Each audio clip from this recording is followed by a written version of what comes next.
Hello, everyone. So, after, waiting about half a year, we finally have Peacemaker. This is a brand new DC and HBO Max original or Crave original, depending on if you're in Canada or the US. An original show about Peacemaker, the character from the Suicide Squad, James Gunn's Suicide Squad. So, of course, James Gunn is back directing and writing the series, and John Cena is back as the titular character.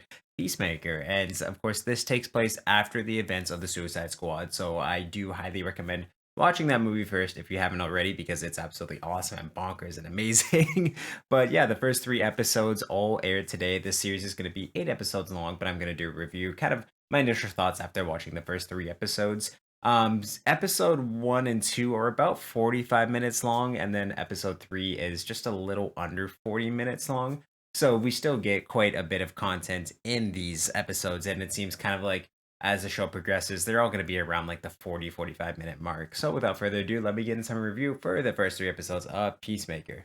So right off the bat, and how we saw the character, the Suicide Squad, this character is very deranged. He's a crazy serial killer, and yeah, he just has an absolute disrespect for anyone who would go against the mission that he's currently on, and he's very lonely, very lost, and all he really knows is how to kill, and he will kind of use that excuse to keep himself alive and progress what he needs to do for the mission. And so, yeah, we do see a ton of that carry over again from the movie to this series. And he wakes up in the hospital about 4 months after the events of the Suicide Squad. The first little bit is him kind of breaking out of prison, and then we kind of see the effects of what happens to the office slash war room team from the Suicide Squad after disobeying Amanda Waller. Of course, they have been assembled to kind of go on this small time task force, and of course, Peacemaker is who they're going to be the intel and comms for throughout this entire mission. And we kind of get the code that they're on to something called Operation Butterfly. They have to eliminate these people who were known as butterflies. We don't really get to know what they are until the end of episode three, but they're just targets that Peacemaker and the team have to take out because, as they say, their existence is a threat to the nation and, of course, to all of humanity if they're left alive. And, of course, too, we get to see a lot more of Peacemaker's personal life, and he's someone, again, who is very alone. He has no friends. He's not able to really keep relationships. He's sleeping around, running around, has no money to his name, a father who basically we get to find out has been blacklisted by everyone because he was known as someone called the White Dragon. And I'm not going to go into it for too much spoiler reasons, but he's known to be a sexist, a racist. Basically, every single label that you could put to someone who's discriminatory has been placed upon his father. And of course, has been placed upon him, and people can't really blame him because of the upbringing that he had, the combat that he had, and just the lifestyle that he, of course, chose to have. There's some people who kind of see a little bit of they take pity on him, and the show kind of tries to get you to do that too, but it doesn't shy away from the fact that this is a terrible person that you're watching, but he's probably one of the only capable people of doing kind of the jobs that they have light out for him. And we do get to see him question after the events of the Suicide Squad 2, question some of his choices. And he's put into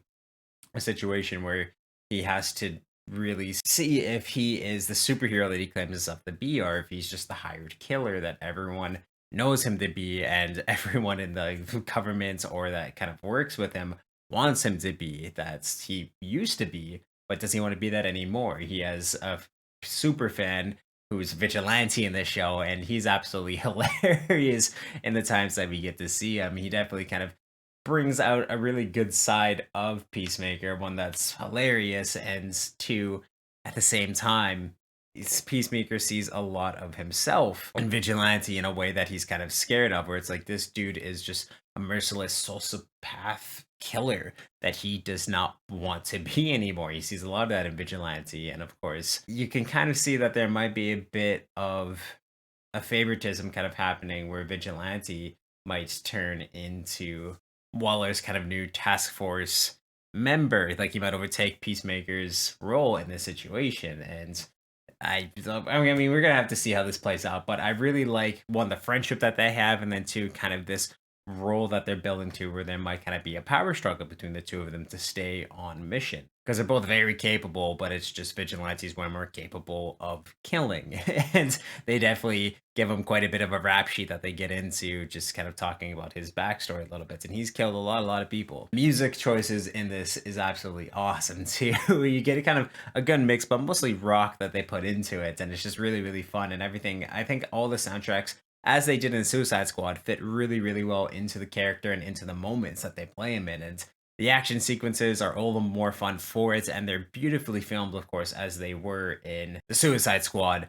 And again, they're just absolutely gory and brutal. People get their faces blown off, and is absolutely nuts and disgusting. Peacemaker has a way bigger arsenal this time around, and a way deadlier arsenal too. Kind of not to get into spoilers too much, but he has a ton of helmets that he's able to choose from, and each one has a unique ability to it. And the one that they show off in episode one is absolutely nasty and awesome, and I wasn't expecting it at all. But yeah, having this new arsenal to him is really, really fun. They make great use of it, and it was just awesome and gory and amazing to watch. And I'm certain we're going to see more of that down the line. And I do like the arc that they're kind of taking with his dad, where it's just nothing's going to please this man.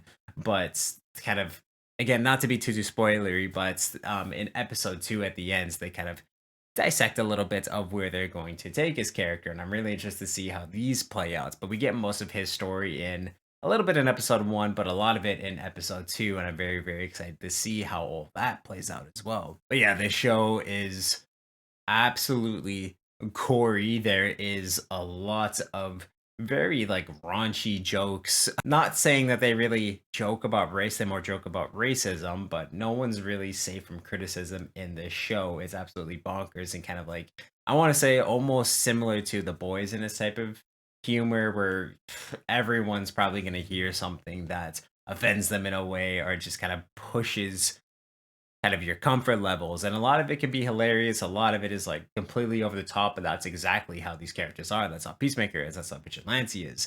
That's how a lot of like the people who are running this task force are going to view their jobs. And yeah, it's it's definitely like it will push you a little bit out of your comfort zone, willingly or not.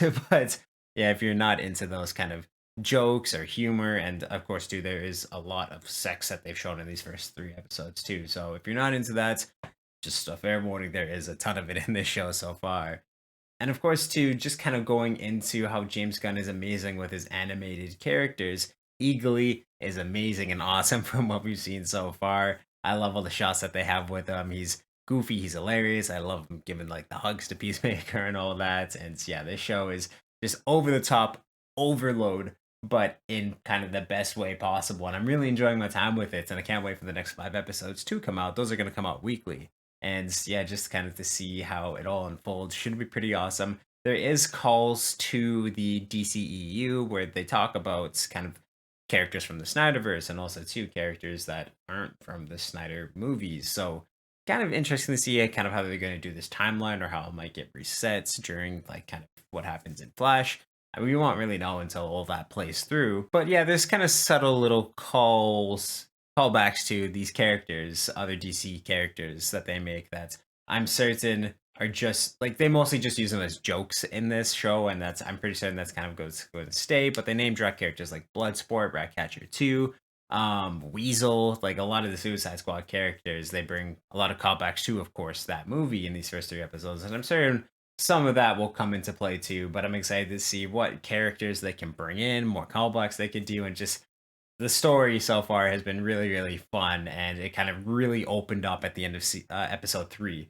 So to see how could this kind of unfolds, I'm very excited for it. It was super entertaining, and with all this taken together, I have to give Peacemaker an 8 out of 10 so far from the first three episodes. Next five should be absolutely nuts and bonkers too. The action again, super gory, super fun to watch. If you liked what you saw in the Suicide Squad from kind of Peacemaker's era, you're gonna like this because you're getting again an overload of it, and it is pretty raunchy, but pretty awesome. So if you've seen the first three episodes of Peacemaker, please let me know what you thought of them in the comments down below. And if you like this review, you can check out all my other TV reviews and everything that I do on this channel through my playlist down below, and also links them up top here. If you like what you see, of course, like, subscribe, turn the little ringer on if you want to know when I upload new videos. If you want to check out everything I do Twitch wise, there is a link to that in the bio of this video and on my channel. And both of those places, there's a link to the Media Mountain, which is my Discord, where we talk about movies, video games, TV, comic books, music, pretty much everything that's awesome in this world. So you can definitely join that amazing community. I'll make it even more amazing than it is already. And yeah, just awesome, guys. I love that Peacemaker's here. He has his own show. John Cena is absolutely amazing in it. And yeah, I just can't wait for more.